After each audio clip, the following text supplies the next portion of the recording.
Hi folks. Alright, the comfort woman deal made between Japan and South Korea has upset a lot of good people in Japan because they're saying, look, the Prime Minister gave in to the demands of that lunatic, the President of South Korea, and South Korea basically gave nothing in return. Did she agree to remove that statue that's across the street from the Japanese embassy in Seoul, South Korea? I'm wondering about that. But let's look at the big picture. Yes, when we look at it through tunnel vision with our blinders on, the deal is very upsetting. But you have to admit this, folks. Prime Minister Shinzo Abe is brilliant in his foreign policy initiatives. I would have to think that in the future, when foreign policy books are written, they would have to be written about the foreign policy of Shinzo Abe, if not books by himself on foreign policy. And here's why I say this. Yes, it's annoying giving in to the lunatic demands and the extortion of this woman and other South Koreans in reference to the comfort woman issue.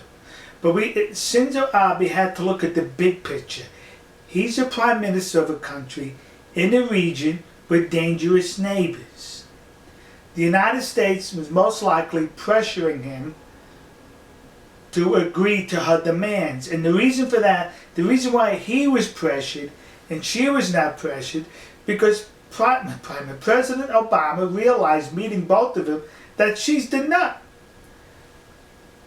Shinzo Abe, Prime Minister, he had to be the adult in the room while she was relegated to the to the playpen where she belongs by her behavior. So you see what's going on here? The communists in China know they've got maybe about a year to initiate their aggressive action in Asia before President Obama is no longer in office.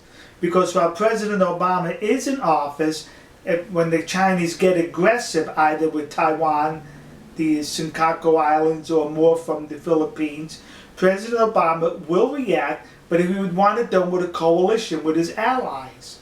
Whereas if a Republican gets elected in November, if there's a reaction by the Chinese, that Republican president will act with or without allies. So the communists have about a year, and they know this.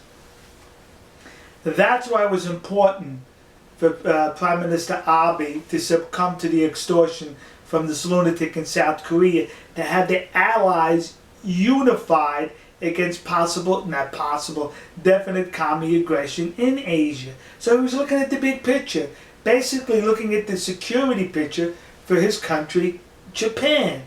Yeah, we could be upset about it because we know what's going to happen, that they're going to demand more money and they're not going to be satisfied, which is already happening in South Korea. The woman is saying, wait a minute, $8 million, it's not going to us, it's going to some fund. We want the money. Already there's dissension in South Korea. The opposition party of President Park is already yelling and screaming about the deal. In other words, this deal is not being accepted in South Korea. It's creating a huge division and controversy there. So you know what should take place in Japan? Everybody stick together. Stand behind Prime Minister Shinzo Abe on this deal.